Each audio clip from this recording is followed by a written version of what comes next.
এখানে ডিম করা ফিটা, এটা হলো চিনি, দুধ, লবণ দিয়ে পাউরুটিতে বোম্বাই টোস্ট করব।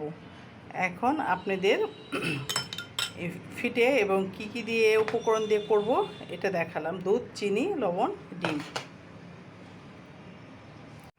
ডিমটা ফিটা হয়ে গেছে। এখন কিভাবে দিব এটা আপনাদের দেখাচ্ছি। এভাবে দুপিট করে দিবেন।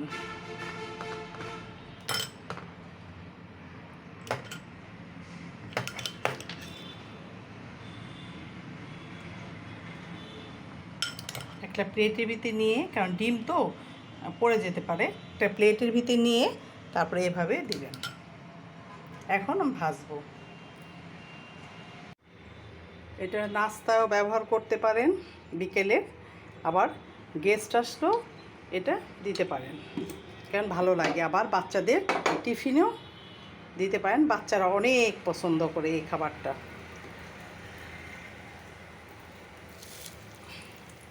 বিকেলবেলা একটু চার সাথে করলে মন্দ না। আমার এটা ভাজা হয়ে গেছে, কারণ এটা বিশেষ করে বিকালে দিলে ভালো লাগে।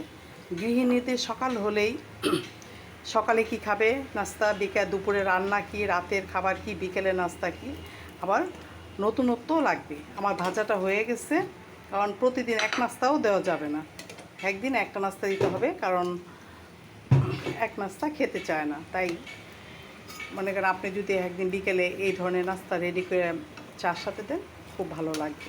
আমার এটা হয়ে গেছে।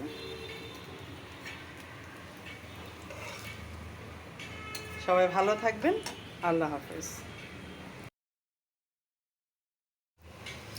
আমার এটা ভাজা হয়ে গেছে, কারণ এটা বিশেষ করে বিকালে দিলে ভালো লাগে।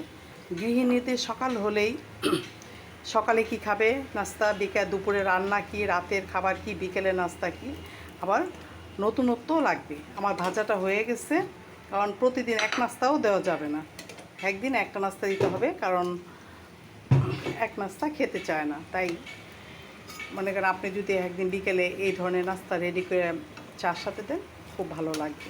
আমার এটা হয়ে গেছে।